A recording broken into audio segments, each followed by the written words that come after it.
Thank you for joining. Hi, I'm Chris Lavolsi, and welcome to the Hot Seat. On the Hot Seat, we tackle the toughest business questions, addressing the most pressing issues our business community faces today. We dive into the core of business growth and strategic development.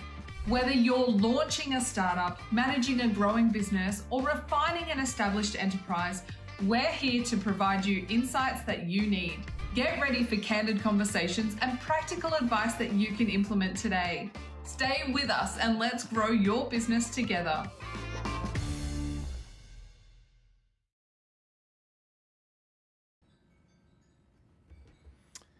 Ladies and gentlemen, hi and welcome. As you can see, I don't have Simone today. She's unavailable, and I thought that I would pay homage and tribute to some very sad news that we heard on Thursday that Kerwin Rae, a remarkable figure, passed away. And I thought to myself, with Simone not here, how do I pay homage to this truly remarkable figure known as Kerwin Rae, whose life and work have left an indelible mark on the world of business strategy and personal development.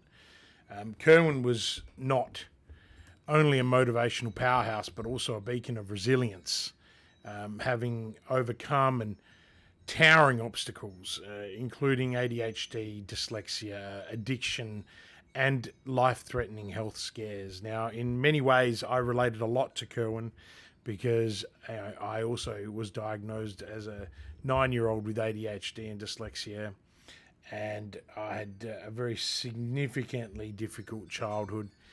And the moment I saw him, I was drawn to what he had to say. I never worked with Kerwin, but Kerwin was part of the coaching circle that I'm in, and I have friends that were friends, neighbours of Kerwin's, and some of my clients are X2K members, and some of my clients in the past are K2 members today. Much like the coaching world, we share similar processes and systems, and Kerwin really left a mark on me when I first met him at a Growth Summit event live here in Adelaide, and man, could he present. That was the thing that blew me away the most, was his ability to captivate an audience, to get people's attention, and get people to stand up in a room of 1,000 people and go to the back of the room and convert to work with him because of his enigmatic personality. If you don't know who Kerwin Rae is, look, there is so much content on the internet. He had almost 2 million followers on Facebook. He was the pioneer of the digital media space for coaching, and he really got into that and built an unstoppable brand, which, by the way, hopefully they'll keep the Unstoppable podcast up, because there is some incredible episodes of some incredible people that he interviewed. Kerwin dedicated his career to empowering individuals as well as business owners, and mainly to break through their limits and achieve peak performance. His coaching extended across vital areas such as business development, marketing, sales, and the philosophy of entrepreneurship. He influenced countless lives, and again, I thought I'd take the time to reflect on that and how it impacted me as well. And in this episode, we're also going to talk about the importance of self-care as entrepreneurs and leaders. Kerwin's journey was marked by profound resilience. He turned personal trials into powerful lessons that, underscored his teachings, and, his ability to connect adversity with growth, resonated deeply with me and those that it reached. Beyond his role as a coach and speaker, Kerwin was also a visionary. He was the CEO of K2 Capital, BMI, And, this is where he crafted tools and trainings that propelled business owners to new heights. So it wasn't just, that he was a coach. His legacy, it was also punctuated by, collaborations with icons like Tony Robbins, Richard Branson, John DeMartini, which further cemented his influence in the realms of personal and business development. Kerwin's programs and events, have equipped many with strategies that have been necessary to business excellence, but also enriching their quality of life and realizing their deepest aspirations. And, we come from the same cloth, a lot of us. We work really, really hard. We challenge ourselves. We challenge our clients. And, as we reflect on Kerwin's monumental contributions today in this episode, we find inspiration in the unyielding spirit and transformative insights that he leaves behind. And, I've got a whole bunch of mantras that I've loved to have up that I've always heard him say, and so, I want to channel a fraction of Kerwin's unstoppable energy and resilience into our own lives of ventures by honoring his memory and pushing forward and, with more drive and in particular now even more gratefulness for his teaching. I know a lot of people are sharing some of his last videos that are quite deep. I really want to focus on some of the things that I know will help you and have helped others. Kerwin not only inspired us with resilience and entrepreneurial spirit, but also left a treasure trove of actionable advice to help us achieve high performance and significant growth. So some of the things that that I've captured over the years was the daily meditation. Kerwin underscored the transformative power of meditation in enhancing mental clarity and reducing stress. And I work with a guru, Bronwyn Coles, 2-3 times a week. Bronwyn's also part of our growth school program where she comes to our intensives and delivers. And Bronwyn and I are working on developing a program to support business owners to be able to discharge that energy and that stress. And by the way, I've got some messages coming through that people, saying that I'm not my usual self. Well, this is something that really does affect the lives of so many people, and I really want to show respect to Kerwin, his young boys and his family, all of his team members, his clients. I know they have a Nissi that's meant to be on in Queensland, and I'm not sure what's going to happen with that, but whatever they need, I know the entire coaching, advisory, and strategic community is out there ready and prepared to help Kerwin and K2 in whatever way we can. So some of the other things that Kerwin left around me was advocating for a tailored approach to supplementation, especially around that overall health and cognitive function. He was one of the first people that absolutely drilled into me listening to his videos around hydration and staying hydrated and sustaining your energy levels. He was one of the first people that advocated, intermittent fasting and around improving metabolic health and eating in a specific window each day. Kerwin, I still suck at it, right? He talked about quality nutrition. His focus on vitality was really, really critical. And it's something that I don't necessarily prescribe to in our programs, but it's something that's left a mark that I know that he's done for so many other people. In areas that we definitely aligned is, he in the realm of sales, Kerwin taught that identifying the right prospects is critical, emphasizing that effective marketing should facilitate meaningful connections with potential visitors. And, we advocate strongly for creating niches and diving into that level of clarity.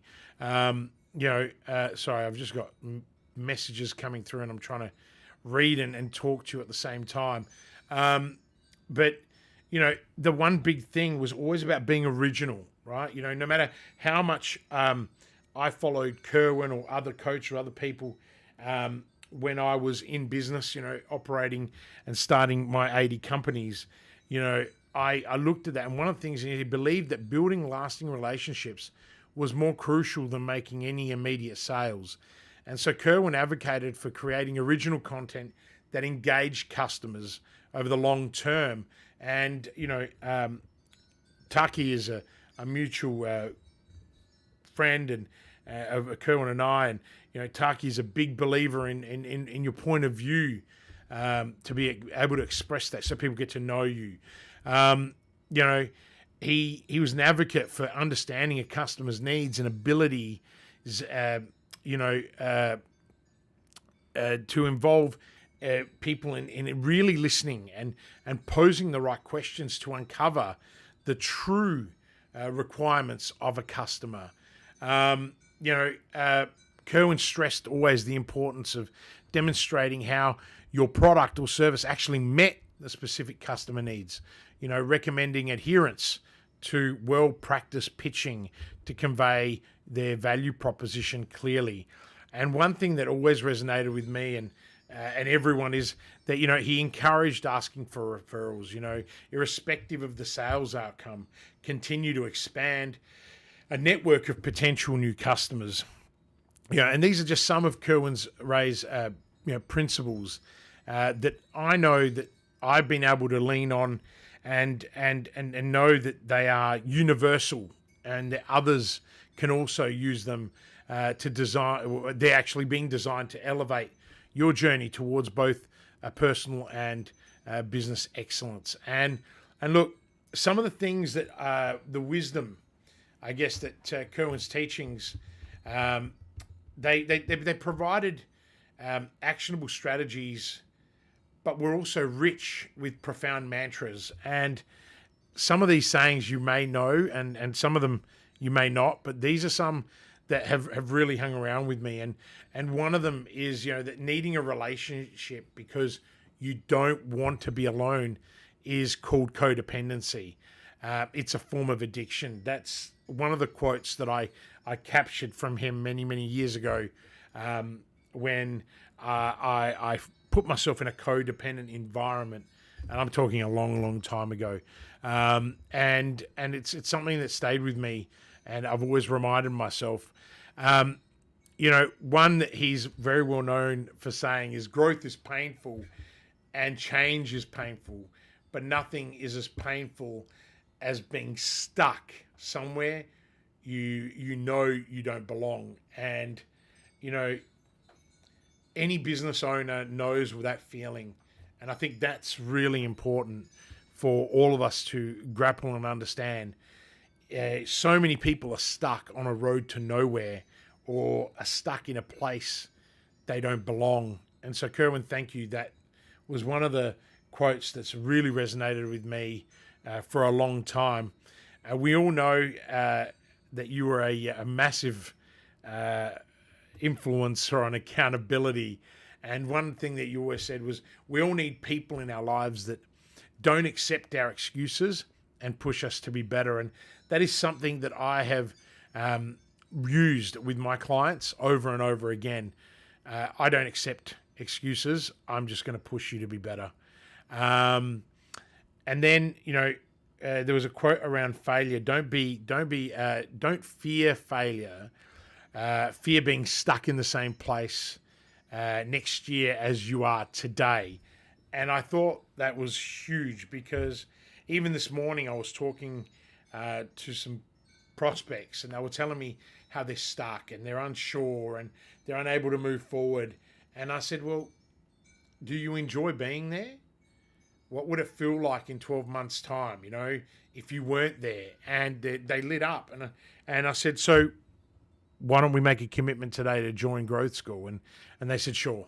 And then one person signed up on the spot this morning. And it was because of that mantra, that message from Kerwin that I've been reflecting on.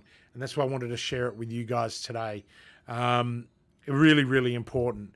And then another one that really resonated with me all the time was decide what kind of life, I think it says, decide what kind of life you really want. and then say no to everything that isn't that. And, you know, you're probably going to see a lot of these quotes from me in my socials in tribute to Kerwin, because they are not just practical, they are mantras that we should live our life by, particularly if you're in business. And I encourage you strongly to get notes and rewatch this. If you're replaying it, just write some of these down, or drop me a comment asking me for them, and I'll reply them back. You know, these quotes not only reflect Kerwin's straightforward and no nonsense approach to coaching, but also self-improvement, but also serve as a clarion call for individuals to be bold and take bold actions, embrace change, and relentlessly pursue their highest potential. And for those looking to dive deeper in his philosophies and insights, I strongly encourage you to look at all the various platforms and talks. You know, sometimes people become truly great, artists become truly great when they've left this world. And, you know, Kerwin was already truly great before he left the world. And, you know, I didn't always agree with what Kerwin had to say and his approach, but I agreed with a lot of this stuff. And he was fantastic at influencing my life in these areas. And, you know, one of the things that this got me thinking about, and Simone and I were talking about this last week when the news broke, and Simone actually worked for Simone was a member of K2, attended NISI, and then was part of the leadership team at K2 for a period of time before joining me at the Business Growth Mindset, and being, you know, an important person in rolling out evolving what was Evolve into Growth School and COD. So you know, she obviously, you know, had a relationship, knew him, and you know, we're just talking about the importance of self-care. And, you know, people that know me know that, you know, I've endured tremendous pain in my life, like Kerwin. You know, I grew up in a very violent home.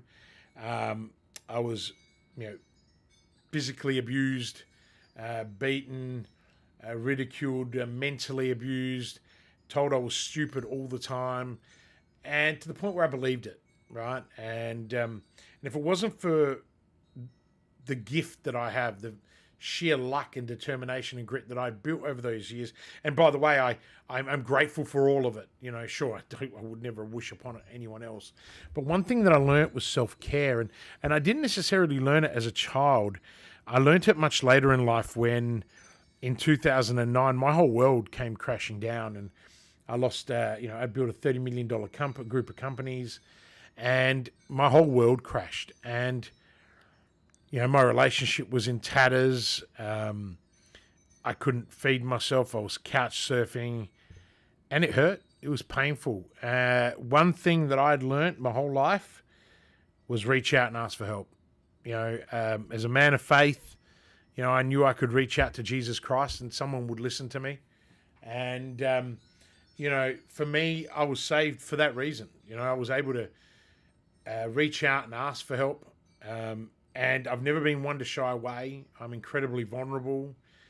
Even the way I'm sharing this message with you guys now, thank you for the messages that are coming through. I really appreciate the private messages.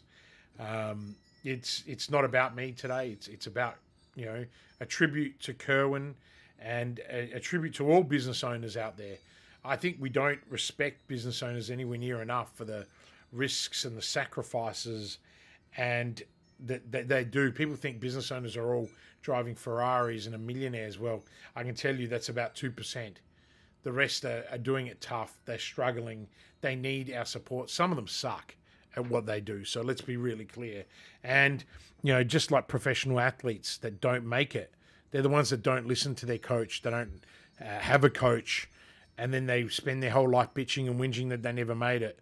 But then you look at a guy like Novak Djokovic, you know, top of his sport in tennis, you know, not only one coach, 2, 3 coaches. You look at Cristiano Ronaldo, I've lost count of how many coaches he has, not only on the football field, but nutrition, weight training, psychology. Business owners struggle to find a community to be part of, and I remember Vern Hainish saying a story about when he first started the Entrepreneurs Organization.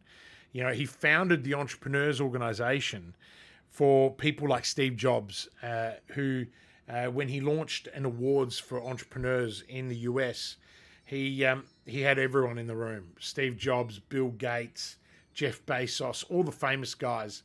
And there was Steve Jobs, 30 meters away from everyone on his own. And he said, I've got to build a community for people like Steve Jobs. And I've taken that and self-care, and I've wanted to build a community at Growth School and at COD that is about care. And everyone always says to me, Christian, your number one competency is you care. You care immensely about people. And sometimes that doesn't come across because, my masculine energy comes through, and especially when I'm doing deep strategy work.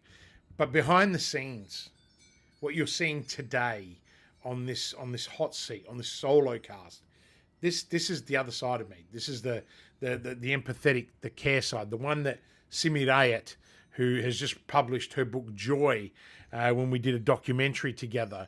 One of them has had, by my standards, it's gone significant. It's like 25,000 views. It's one reel where I talk about being grateful, and there is an element to bringing masculine and feminine energy into a program. And people always say to me, Christian, it blows us away that 80% of your customers are women. And I say, why? And they're like, well, you're just such an alpha. And it's like, I'm not. I'm a lion. And a lion takes care of its pride. And that's the most important thing. And it starts with self-care, For a lot of people, the focus is always physical self-care, And for me, that's always been a challenge. Being an ex-professional rugby player, I've got 4 fused vertebra, which I've recently found out. I've got an L4 or 5 displacement. I've got, my C4, C5 is damaged from all the scrummaging. I've got 2 knees that resemble the knees of, a dead person, right? So I've limitations. And I also have 2 inoperable tumors that a lot of people don't know about that affect my adrenal function. And, I don't ever let those things get in the way. These are things that I don't talk about very often, but I'm quite emotional about, the circumstances and paying tribute to someone that I have looked up to in the coaching world as someone who was able to do stuff that I haven't been able to do. This is not a conversation around strategy and all of that stuff. It's around his ability to market and promote and build a brand, which is just iconic. But the ability to look after ourselves, and Kerwin physically really did that, sleep, attending your medical appointments and whatnot. And, he survived his stroke as well. But the things that I love to focus on a lot, because these are the things that got me through the darkest days where life was bleak, right? And even for someone who was successful, it's bleak, right? And now I know all the things that trigger me, and I know how to function, and and I talk about them. I talk about them to my wife all the time. Most of the time, she looks at me with this petrified look, and it's like, well, I have to talk to you. No, I get that. I just don't know how you can process some of these things. Well, I have to, and it's the ability to be able to talk to someone, and I have multiple people that I can talk to. It's the circle of trust that I've created, and I'm sharing that with you guys now, and I'm sharing it with the whole world because, again, I think this is what we need to talk about more. It's all great to talk about growth and strategy and making money, but if there's no meaning, there's no freedom. So, to me, activities under emotional self-care, involve managing and expressing emotions in healthy ways. And, this could be through, journaling, therapy, spending time with loved ones who make you feel safe and understood. And then, you've got things like mental health care. This involves activities that help us declutter the mind and reduce stress. Meditation, mindfulness, reading, non-negotiables. I read 10 pages a day and I journal. I meditate deeply for an hour, 2-3 times a week. I finally got myself training again. I just train now before here for 45 minutes, 39 exercises. Trent was doing the recording. He's like, mate, you've lifted tons of weight today, like tons. I don't do anything in halves. But but to me, that's a mental release. Training with one of my mates who is a professional bodybuilder, nutritionist. He just knows me. And it's something that I'm like, why did I stop? Why did I wait for, 10 years and 70 kilos later? Because now it's a harder road to get there. But you've got to be committed to that, right? So, and then we've got, maintaining and nurturing the healthy relationships around you. And, one of the things that I love about what we've built at Growth School and at Customers in Demand is the community. We are all vulnerable. We are all open. We all help each other. And, people that never used to be able to ask for help are putting their hand up saying, I need help. And I'm not going to mention them on this call because I respect their privacy around this area. But, they're able to reach out to me and say, Christian, I really need your help outside of this. Can you pick up the phone? And because of my nature and the way I am, and because I want my people to win, both mentally, right, and in their business, I do that. And then, for me, having a spiritual connection is really important. And, for some people, this might involve, a sense of purpose and meaning in life. And, I sure as hell spent 4 years in my discovery phase understanding my purpose and my meaning. And, I even built a program called Live with Purpose that we've never launched publicly, that we only keep in-house, but we will be doing that this year at some point. It includes prayer and, meditation and spending time in nature. For some people, I got a client who loves hiking, and she'll go hiking for 3 hours to clear her head. And it's quite remarkable. Another client, she'll go running, and that clears her mind and connects her with the spirit. For me, it's a combination of all of those things. But I think the last thing that I want to just touch on is to avoid burnout. You need professional self-care. That might involve setting professional boundaries for yourself, probably managing, your workload, or even engaging in forms of career development. So, look, ladies and gentlemen, today's episode is different. It's, drop a like. Tell me if you thought what we shared about Kerwin was a reflective tribute. If you knew him or you loved his content, comment on the post. Kerwin, you're going to be missed. You're leaving a big hole in the industry, one that I'm sure everyone's going to try and fill. But you're an ever-present person who, man, there's so much content you've produced, brother, and wherever you are, wherever you may be, I hope that you can continue to make the impact that you've made on the lives of so many people here. It's I send my deepest condolences to his family, to his friends, to his clients, to his community, and to all the people that knew him, because it's sad. It's sad to see someone go so young, who, in my opinion, had so much more to give to this world. Ladies and gentlemen, a tribute to Kerwin Rae, and I guess we'll see you all next week. Thank you for being here today. Thank you for listening. Thank you for giving me the opportunity to share the the impact that Kerwin left on my life. And until next week, live with purpose. Thank you for joining us on the hot seat. We hope today's session gave you valuable insights to drive your business forward. Remember, every challenge is an opportunity for growth. Every question brings us closer to the answers that can transform our businesses. Stay connected with us, follow our journey, share your thoughts, and be a part of our community. And don't forget to subscribe, like, and hit the notification bell so that you never miss future episodes. Together, let's elevate your business to new heights. Thanks for watching, and we'll see you next time on the hot seat.